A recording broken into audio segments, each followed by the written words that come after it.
And what about the individuals that have already been infected by COVID-19? Do they still also need to get the vaccine? Well, that's up to, I guess that would be, how the governments would decide priority, right? I would imagine they would guess they should. The answer is they should. If they, once the doses are available, I wouldn't put them at the front of the line, obviously, right? But they should at some point. Once the other people get vaccinated, they should.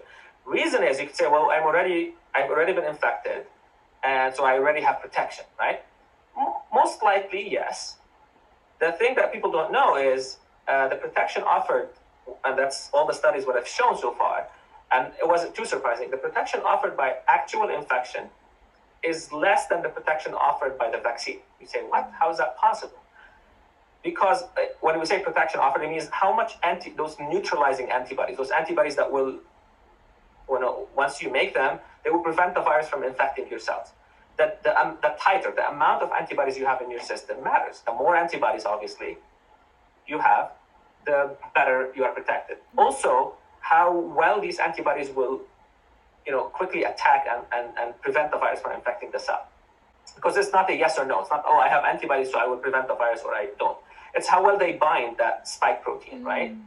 So the studies have shown that with the vaccine, because you are really making a concerted effort, your immune response is making a concerted effort against that spike protein, right? And they've studied, they've of course tried a bunch of different ways to make sure this is the best response you would get, right? And most people get a much better response. The other reason is, a lot of people, when they're getting infected with the virus, they're getting a mild infection, mild disease, right? So the actual, that really good immune response has not been activated properly.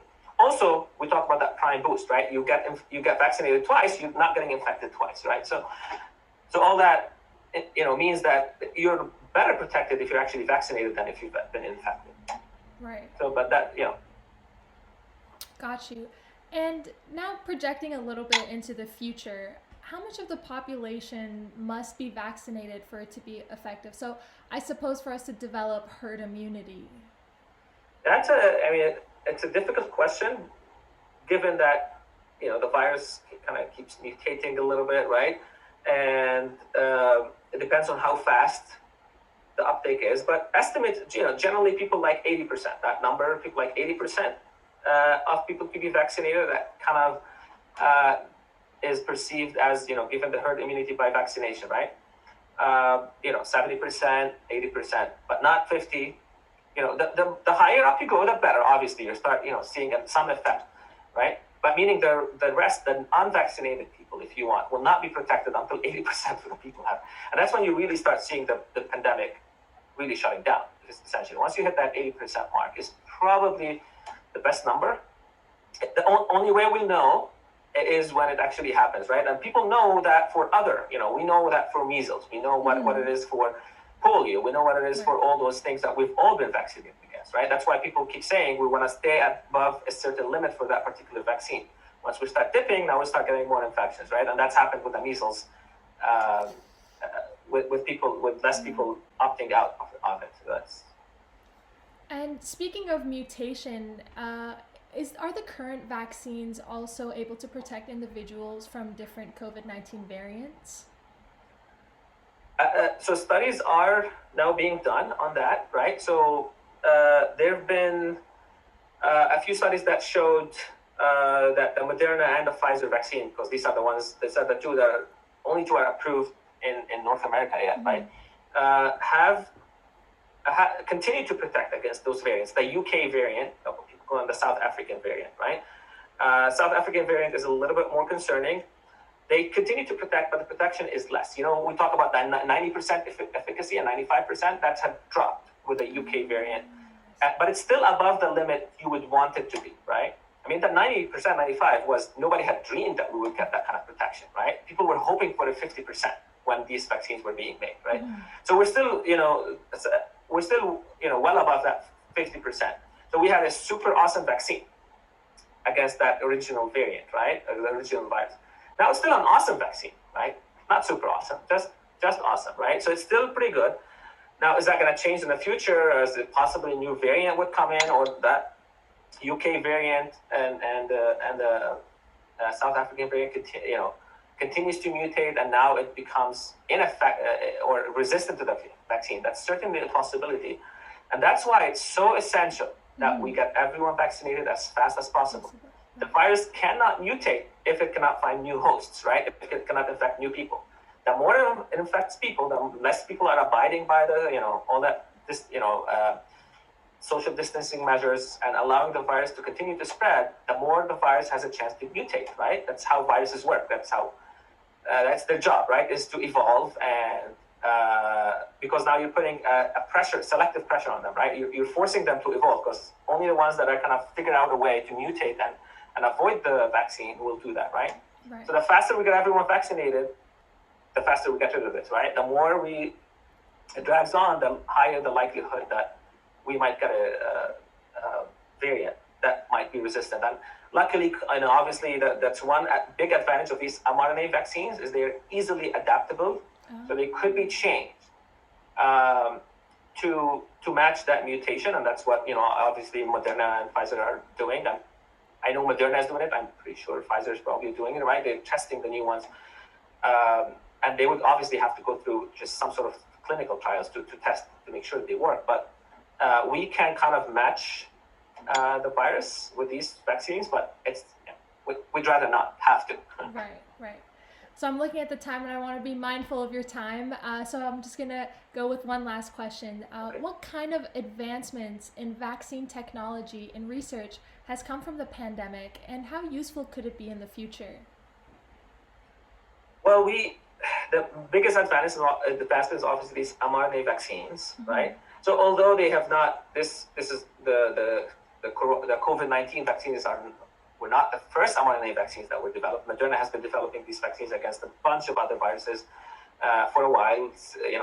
The most famous ones is Zika virus. There's been mRNA vaccine against Ebola virus, and they've been in clinical trials for a while, and they've proven that they're safe and efficacious. So that's good. But now that has kind of accelerated, right? Has shown the full potential of these vaccines. So that's good. Also showed us that with unlimited money, if you throw unlimited money at a thing, you could develop a vaccine much faster than people would want, and that's not to think about. That's the reason why we were able to get vaccines fast, not because there was any kind of compromise on safety of the vaccines or the usefulness of them. It's just because there was no other reason where governments or companies would have thrown hundreds of billions of dollars at something if time was on their side, right? If there was no urgency, the urgency cannot force the situation. So it showed us that it's possible to do all that kind of stuff. I would say that's the biggest advancement in terms of vaccine. I mean, that's not counting all the other scientific advancements that are too technical to talk about now. We learned a lot about viruses, and lots of scientists that who would have not been interested in virology or studying vaccinations are now kind of shifted into that just because of the major importance. So it got more minds, if you want, into these things. And sad truth is, this might not be the last pandemic we might be facing with the emergence of these kind of crazy viruses. So it's good that to have to be better prepared. The more people that think about it, the maybe more prepared we are. Right. And I think that last point you mentioned might bring some ease or peace of mind to some people, that we're not compromising safety. It's just we're able to roll out these vaccines within a short period of time because of the resources and the money. And Right.